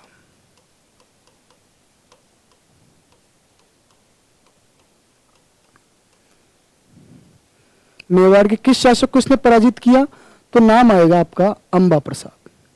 वाकपति राज मेवाड़ के शासक अंबा प्रसाद को इसने पराजित किया, और कुछ समय के लिए मेवाड़ पर इसने अपना अधिकार भी स्थापित किया। तो विग्रहराज, दुर्लभराज, गोविंद तृतीय और वाकपति राज। यहां मैं पिछली स्लाइड में आपको ले चलूं तो यहां हम एक बार फिर से क्रम देखते हैं। पहला शासक हमने पढ़ा वासुदेव चौहान, दूसरे शासक के बारे में पढ़ा गोवक द्वितीय, तीसरे शासक के बारे में हमने पढ़ा चंदनराज, चौथा शासक था सिंहराज। इसके बाद में पांचवें शासक के रूप में हमने देखा विग्रहराज द्वितीय, छठे शासक के रूप में दुर्लभराज द्वितीय, सातवें शासक के रूप में गोविंद तृतीय, आठवें शासक के रूप में हमने देखा वाकपति राज। अब हम अजयराज पर आने वाले हैं, अजयराज पर हम आने वाले हैं, लेकिन इससे पहले बीच में एक शासक हमें और पढ़ना पड़ेगा और उस शासक का नाम है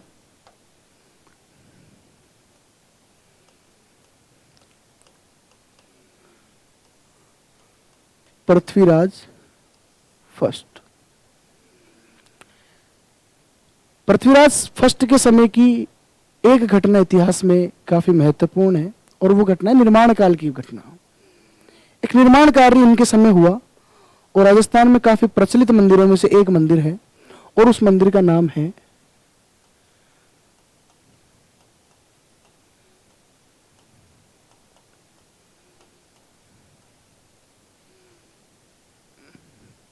जीण माता का मंदिर।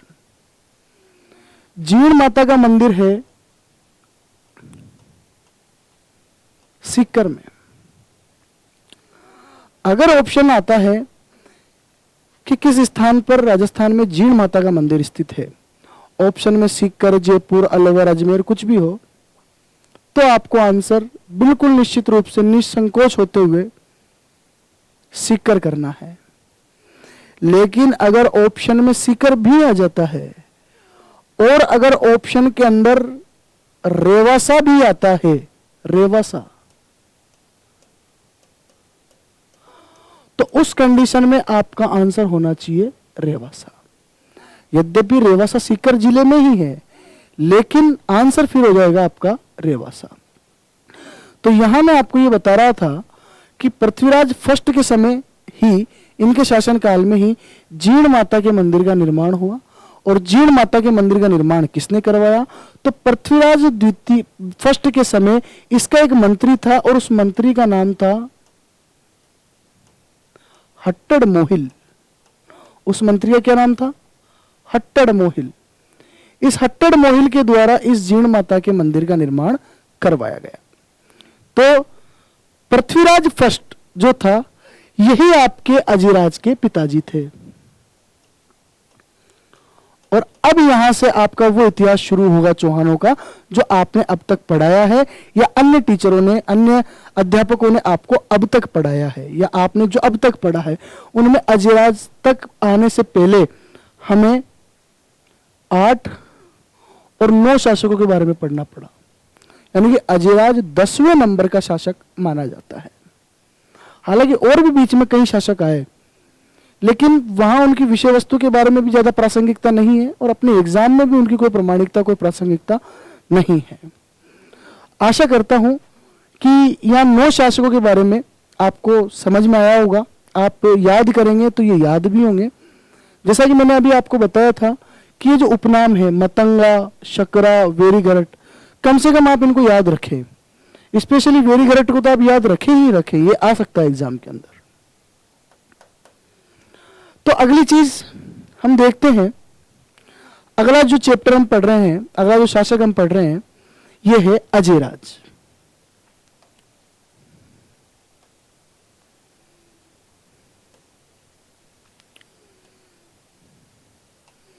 और दोस्तों, अजयराज जब हम पढ़ेंगे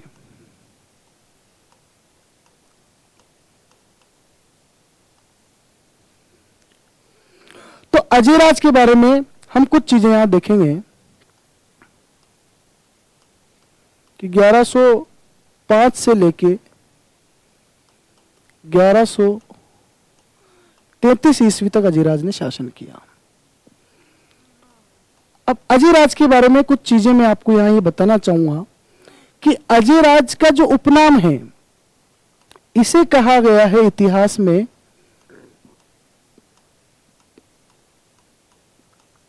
गर्जन मतंगा। क्या कहा गया? गर्जन मतंगा। मतंगा कहा गया है विग्रहराज द्वितीय को, लेकिन यहां पे कहा गया इसे गर्जन मतंगा। दूसरी चीज अजयराज के बारे में पढ़ने की, दूसरी चीज यह है कि इसका जो शासनकाल था, इस शासनकाल को माना जाता है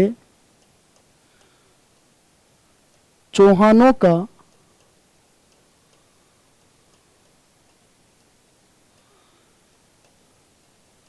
निर्माण काल। चौहानों का निर्माण काल किसके काल को माना जाता है? तो आंसर है अजयराज के काल को। ऐसा किसने माना, किस इतिहासकार ने बताया? तो ये डॉक्टर गोपीनाथ शर्मा जो है, ये अपनी पुस्तक राजस्थान का इतिहास में इस बात का प्रमाण देते हैं, इस बात का वर्णन करते हैं कि अजयराज चौहान का जो काल था, ये संपूर्ण चौहानों का जो है वो निर्माण काल के रूप में प्रचलित था। अगली चीज, अब साहब ये जो अजयराज था, अजयराज ने अपने नाम से कुछ काम किए। जैसे फॉर एग्जाम्पल, हम कोई गाड़ी लाते हैं, बाइक लाते हैं, कार लाते हैं, या कोई शॉप खोलते हैं, शोरूम खोलते हैं, कोई इंस्टीट्यूट डालते हैं, तो कोशिश करते हैं कि हम हमारे नाम से ही उसका संचालन करें। गाड़ी पे हमारा नाम लिखा लेंगे, कार के पीछे हमारा नाम लिखवा लेंगे। वैसे ही अजयराज ने अपने नाम से कुछ काम किए। देखो, अजयराज का नाम था अजय। इसने अजय के नाम से क्या क्या काम किए, ये चीजें हम देख रहे हैं। बहुत इजी है, किसी भी चीज को पढ़ना बहुत इजी है, लेकिन आप उसकी विषय वस्तु को अपने हिसाब से क्रिएट कीजिए। तो यहां जो अजयराज है, इसने अपने नाम यानी अजय के नाम से देखो क्या क्या काम किए। पहला काम तो इसने ये किया कि इसने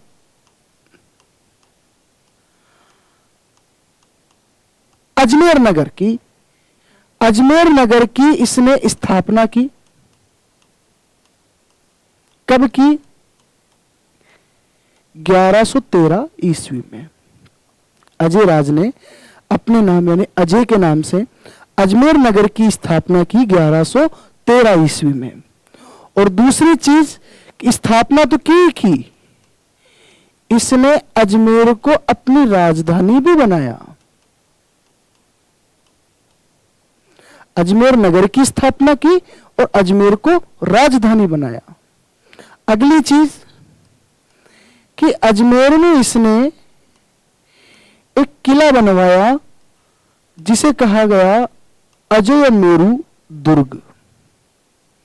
अजमेर में एक किला बनवाया और उस किले को कहा गया अजय मेरु दुर्ग।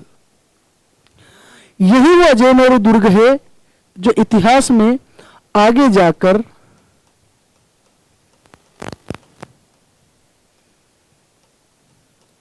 तारागढ़ दुर्ग के नाम से प्रसिद्ध होगा। इसी को गढ़बीठली दुर्ग भी कहा जाता है, इसी को पूर्व का जिब्राल्टर भी कहा जाता है। ये सारी चीजें हम आगे देखेंगे। यहां हम ये देख रहे हैं कि अजयराज ने अपने नाम यानी अजय के नाम से अजमेर नगर बसाया, अजमेर को राजधानी बनाया। अजमेर में अजय मेरु नामक किले का निर्माण भी इसके द्वारा करवाया गया।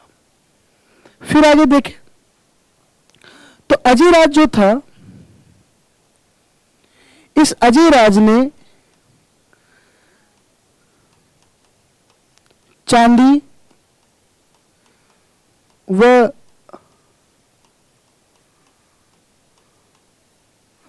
तांबे के सिक्के चलाए। चांदी और तांबे के सिक्के भी इस अजयराज के द्वारा चलाए गए। और ये जो सिक्के चलाए, ये दो तरीके से चलाए इसने।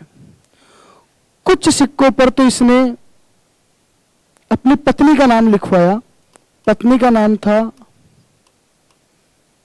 सोमलेखा या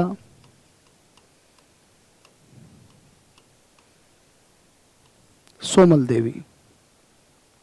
इसने चांदी और तांबे के सिक्के चलाए और कुछ सिक्कों पर अपनी पत्नी का नाम लिखवाया, सोमलेखा या सोमल देवी। क्यों लिखवाया? भाई साहब माथे आ गई, इसके माथे इसलिए आ गई कि तू अजमेर बसाया, तूने अपने नाम से बसाया। अजमेर का किला बनाया, अपने नाम से बनाया। तूने राजधानी भी अजमेर को बना लिया, मतलब जहां देखो वहां नाम खुद का नाम चलाएगा क्या? कभी मेरा ही नाम देते। तो कुछ सिक्कों पर तो इसने अपनी पत्नी का नाम लिखवाया, सोमलेखा या सोमल देवी। लेकिन जैसे ही पत्नी का सिक्का चला, पत्नी के नाम का सिक्का चला, पत्नी तो अजयराज के माथे आने लग गई, इसके ऊपर चढ़ने लग गई, इसको डेमो देने लग गई। इसीलिए इसने उन सिक्कों को बंद करवा दिया कि बहुत तेरे नाम के सिक्के चल लिए, अब ज्यादा चलाएगी तो मेरे सिक्के बंद हो जाएंगे। इसलिए इसने दोबारा से अपने नाम के सिक्के चलाए और अपनी उपाधि धारण की अजय प्रिय द्रंश। अजय राज ने अपने नाम से सिक्के चलाए दोबारा और वो उपाधि ली अजय प्रिय द्रंश। तो अजय राज के बारे में हमें ये जानकारी हमें मिली कि इसने अजय राज को गर्जन मतंगा कहा गया है इतिहास में। इसके शासनकाल को डॉक्टर गोपीनाथ शर्मा ने चौहानों का निर्माण काल कहकर पुकारा है। अजय राज ने अपने नाम यानी अजय के नाम से अजमेर नगर को बसाया, अजमेर नगर को राजधानी बनाया और अजमेर में ही अजय मेरू दुर्ग का निर्माण भी इसके द्वारा करवाया गया।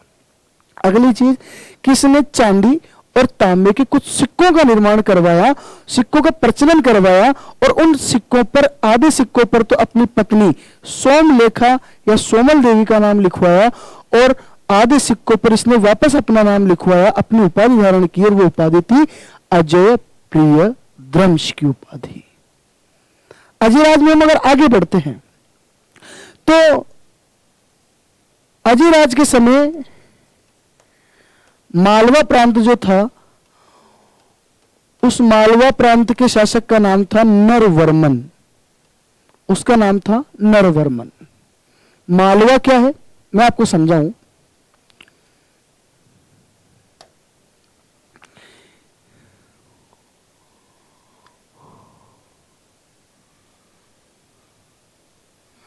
कि इस एरिया में चौहान शासन कर रहे हैं।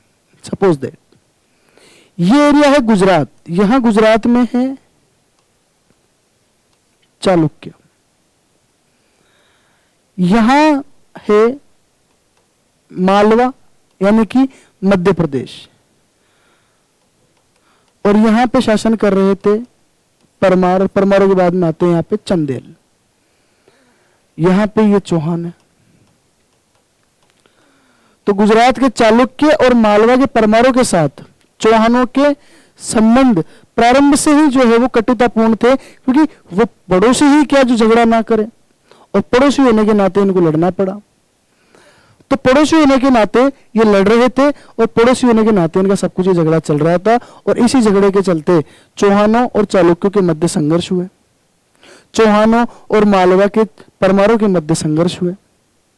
तो इसी क्रम में मालवा का जो शासक था जिसका नाम था नरवर्मन, मालवा के शासक नरवर्मन को इसके द्वारा पराजित किया गया। मालवा के शासक नरवर्मन को इसने पराजित किया। एक चीज मैं आपको यहां यह बताना चाहूंगा कि अजयराज जो था, ये अजयराज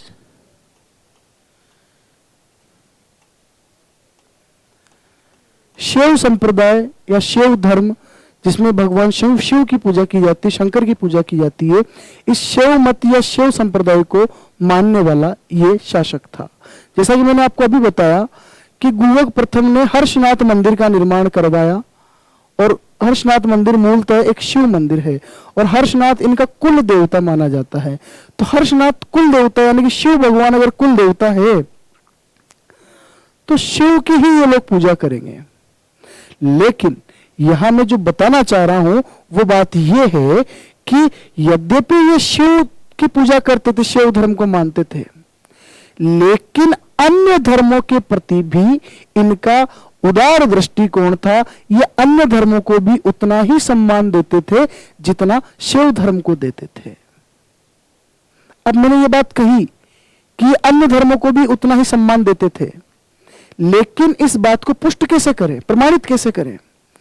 तो हम प्रमाणित इसको ऐसे करना चाहेंगे कि एक बार क्या है कि जो जैन धर्म था, उस जैन धर्म के दो संप्रदाय थे। एक संप्रदाय था श्वेतांबर संप्रदाय और एक संप्रदाय था दिगंबर संप्रदाय। अजमेर में इन दोनों के मध्य, श्वेतांबर और दिगंबर, इन दोनों के मध्य धार्मिक अस्तित्व को लेकर, अपने वर्चस्व को लेकर विवाद हुआ। श्वेतांबर कहते हैं कि हम बड़े और दिगंबर कहते हैं कि हम बड़े। किसी महानुभाव ने को कहा कि एक काम करो, तुम आपस में झगड़ना बंद करो, तुम एक धार्मिक सभा का आयोजन करो और उस सभा में धार्मिक वाद विवाद करो। जो धर्म के बारे में ज्यादा जानकारी रखता होगा वो ज्यादा बड़ा होगा। कहा ठीक है, रख लो। तो श्वेतांबर और दिगंबर इन दोनों की धर्म सभा का आयोजन किया गया अजमेर में और अध्यक्ष के रूप में बुलाया गया अजयराज को, जो शैव धर्म को जानने वाला है। यानी कि अजयराज इतना धार्मिक, इतना धर्मनिरपेक्ष व्यक्ति था जो शैव धर्म का अनुयायी होने के बावजूद भी जैन धर्म में अध्यक्ष पद पर रहा। यानी कि जैन धर्म विवाद में अध्यक्ष पद की भूमिका इसने निभाई, अध्यक्ष की भूमिका निभाई। और श्वेतांबर और दिगंबर इन दोनों के मध्य धार्मिक वाद विवाद का जो एक बड़ा मुद्दा छिड़ा हुआ था, उस मुद्दे को इसने समाप्त किया। तो यहां हमने अजयराज पढ़ा कि इसे गर्जन मतंगा कहा गया है। चौहानों का निर्माण काल इसके कालों कहा जाता है। अजमेर नगर को बसाया, यानी कि स्थापना की। अजमेर को इसने राजधानी बनाया। अजयमेरु दुर्ग का निर्माण करवाया और यही अजयमेरु दुर्ग आगे जाके तारागढ़ दुर्ग के नाम से जाना जाता है। अब ये तारागढ़ क्यों कहा जाता है, इसके बारे में हम जब मेवाड़ पढ़ेंगे वहां पे बड़ी चर्चा करेंगे। इसने चांदी और तांबे के कुछ सिक्के चलाए और सिक्कों में आधे सिक्कों पर इसने अपनी पत्नी सोमल देवी का नाम लिखवाया और बाकी सिक्कों पर इसने अजय प्रिय द्रंश की उपाधि धारण की, यानी कि अजय प्रिय के नाम से इसने सिक्के चलाए। मालवा के शासक नरवर्मन को इसने पराजित किया और अजयराज ने शैव धर्म का होने के बावजूद भी अन्य धर्मों के प्रति उदार दृष्टिकोण दिखाया और अन्य धर्मों में श्वेतांबर और दिगंबर जो जैन धर्म के दो बड़े संप्रदाय, दो मुख्य संप्रदाय थे, उनके बीच में जो धार्मिक वाद विवाद हुआ, उस वाद विवाद को समाप्त करने के लिए जो धार्मिक सभा बुलाई गई, धार्मिक वाद विवाद बुलाया गया, उसकी अध्यक्षता किससे करवाई गई? अजयराज से करवाई गई। अब माना जाता है कि साहब जो ये अजयराज था, ये अजयराज अपने जीवन के अंतिम समय में राजपाट को अपने पुत्र अर्णोराज के पक्ष में त्याग कर खुद पुष्कर चला जाता है और वहीं पे इसकी मृत्यु हो जाती है। तो यानी कि अजयराज के बाद में अगला जो शासक बनेगा वो शासक होगा आपका अर्णोराज। अजयराज के बाद में अगला जो आपका शासक होगा वो होगा अर्णोराज।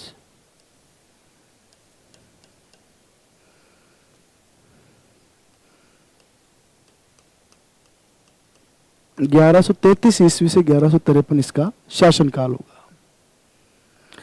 अर्णोराज को ही कहा जाता है आनाजी। अर्णोराज को ही कहा जाता है आनाजी।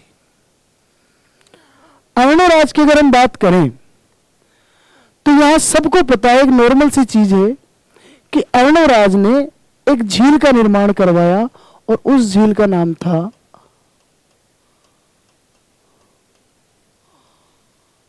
आना सागर झील। आना सागर झील कहां पे है? तो ये है अजमेर में। निर्माण कब हुआ? तो 1133 से बनना प्रारंभ हुई और 1137 में ये बनकर पूर्ण हुई। तो अर्णोराज ने आना सागर झील का निर्माण करवाया। आना सागर झील के बारे में ये बताया जाता है कि अगर हम आना सागर झील के बारे में थोड़ा सा जानने की कोशिश करें तो आना सागर झील उस समय चंद्रा नदी के पानी को रोककर बनाई गई थी। अब साहब यहां एक समस्या आती कि क्यों बनाई गई थी।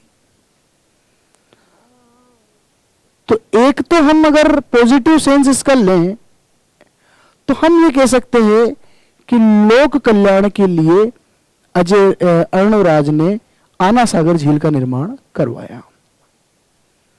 लेकिन इसका एक दूसरा पक्ष भी है कि उदंतियों में यह जानकारी मिलती है कि उदंती मतलब कल्पना है, जो कही हुई बातें हैं। हमें वहां यह जानकारी मिलती है कि अर्णवराज के समय पे तुर्क आक्रमण हुए और अजमेर में उन तुर्कों का सर्वनाश किया गया अर्णवराज के द्वारा।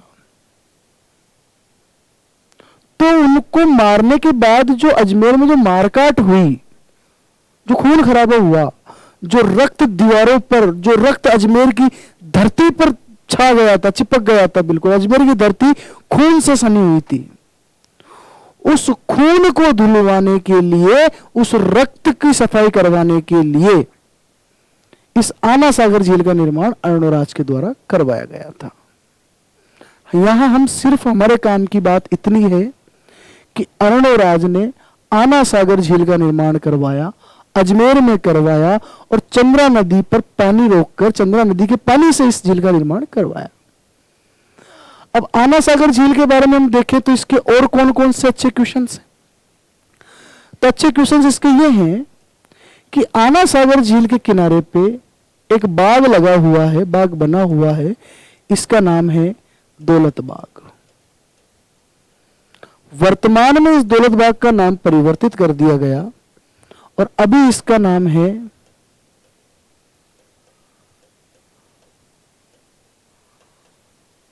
सुभाष उद्यान। ये जो सुभाष उद्यान है, इस सुभाष उद्यान का जो निर्माण है वो करवाया गया था मुगल सम्राट जहांगीर के द्वारा। मुगल सम्राट जहांगीर के द्वारा। इसी आना सागर झील के किनारे पे है संगमरमर की 12 दरियां।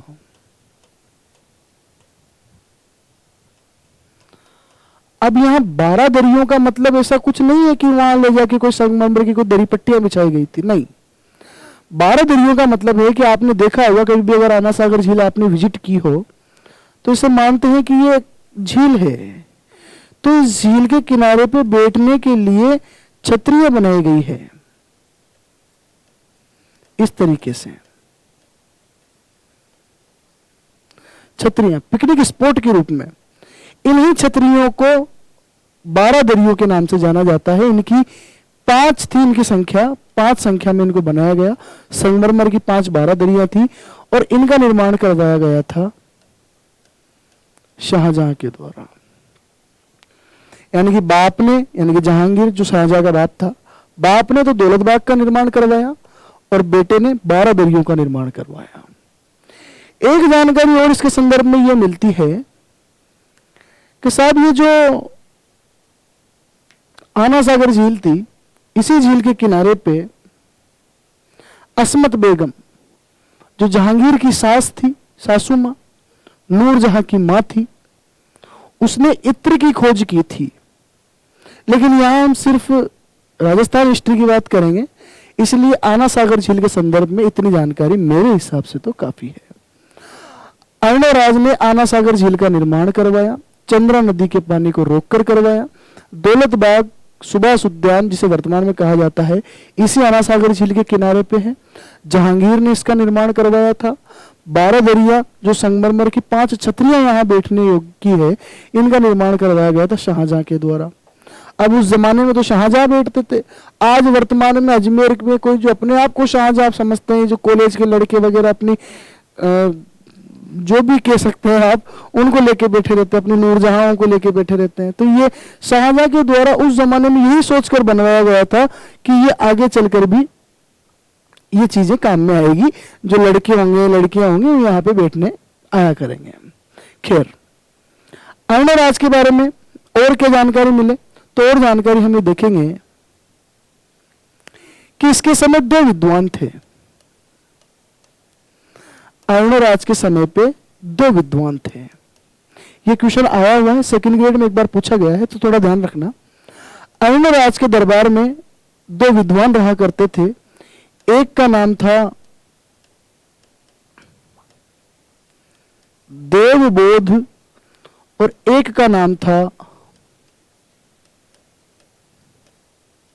धर्मघोष।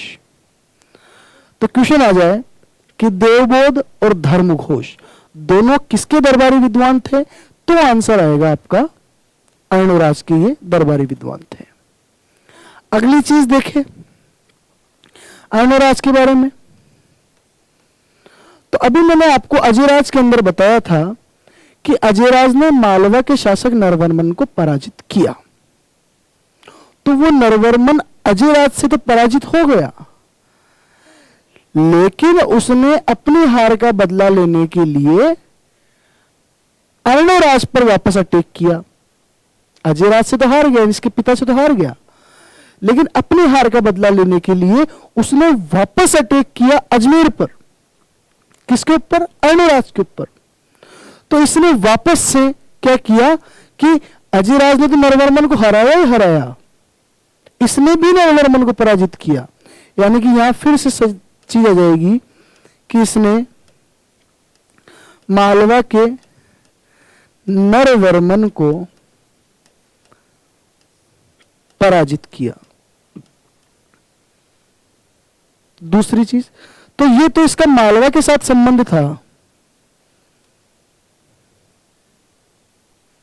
ये मालवा, तो यहां जो शासक था ये था नरवर्मन। नरवर्मन को इसने पराजित कर दिया। दूसरी चीज,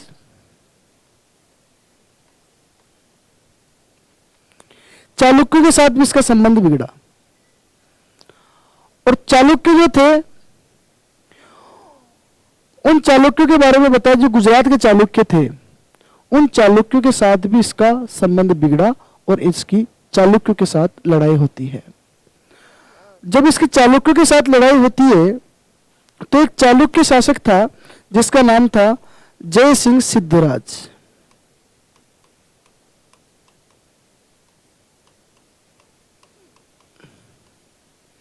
जय सिंह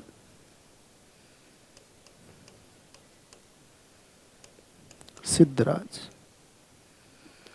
इस जय सिंह सिद्धराज और अर्णराज, इन दोनों के मध्य विवाद होता है और अर्णराज इस विवाद में विजय प्राप्त करता है। और अर्णराज जो है इस जय सिंह सिद्धराज की पुत्री कांचन देवी को किडनैप करके ले आता है। जय सिंह सिद्धराज की पुत्री कांचन देवी को किडनैप करके लाता है और इस कांचन देवी से ये विवाह करता है।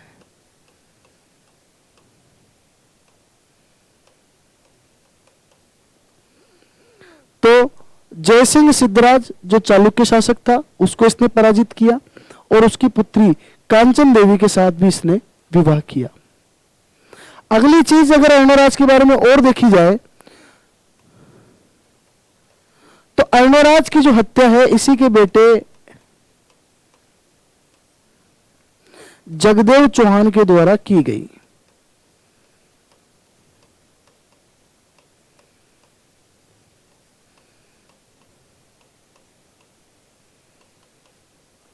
जगदेव चौहान ने इसकी हत्या की और ये जो जगदेव चौहान जो इसका बेटा है इसी को कहा जाता है इतिहास में चौहानों का पितृहंता। पितृहंता यानी कि पिता की हत्या करने वाला। अब यहां हमने अजयराज के बारे में ये सारी जानकारी ली कि अजयराज ने आना सागर झील का निर्माण करवाया। आना सागर झील के किनारे पे दौलत बाग जो स्थित है उसे वर्तमान में सुभाष उद्यान के नाम से जानते हैं। इसकी स्थापना जहांगीर के द्वारा करवाई गई थी। संगमरमर की 5 बारादरियां इसके किनारे पर है, उनका निर्माण शाहजहां के द्वारा करवाया गया था। अर्णोराज जो विद्वान इसके दरबार में रहते थे, उनका नाम था देवबोध और धर्मघोष। मालवा के शासक नरवर्मन को इसने पराजित किया। चालुक्य शासक जयसिंह सिद्धराज की पुत्री कांचन देवी से इसने विवाह किया, जयसिंह को पराजित करके। लेकिन अंत में इसकी जो हत्या है, वो हत्या इसी के बेटे जगदेव चौहान के द्वारा कर दी गई, और इस जगदेव चौहान को इतिहास में जाना गया चौहानों का पितृहंता के नाम से। यहां मैं आपको एक बात जो सबसे इंपॉर्टेंट थी और मैंने इसके अंदर नहीं लिखवाई, वो मैं आपको ये बताना चाहूंगा कि ये जो अजयराज था, इस अजयराज ने पुष्कर में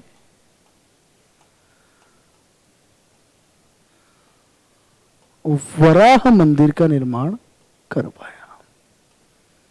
वराह मंदिर का निर्माण करवाया। तो ये आपका अर्णोराज। उम्मीद करता हूं कि अर्णोराज से संबंधित आपका कोई प्रश्न गलत नहीं होगा। अर्णोराज के बाद इतिहास में हम पढ़ेंगे विग्रहराज चतुर्थ को। तो आपको ये जानकारी मिल गई होगी कि चौहानों में वासुदेव चौहान से हम स्टार्ट होते हैं, और वासुदेव चौहान से लेके अजयराज के बीच में हम कम से कम 8 से 9 शासकों के बारे में देखेंगे। ये भी काफी इंपॉर्टेंट थे। अर्णोराज तक हम आए, अजयराज और अर्णोराज। अर्णोराज के बाद में हम विग्रहराज देखेंगे। विग्रहराज के बाद अपरांगे और पृथ्वीराज द्वितीय को देखेंगे। उसके बाद में हम सोमेश्वर चौहान को देखेंगे, और सोमेश्वर चौहान के बाद में हम पृथ्वीराज तृतीय को देखेंगे। फिर पृथ्वीराज तृतीय में हम मोहम्मद गोरी के साथ उसके जो संबंध थे, उन संबंधों के बारे में विस्तार से चर्चा करेंगे। अभी फिलहाल के लिए ये अर्णोराज तक का पोर्शन हमारा कंप्लीट होता है।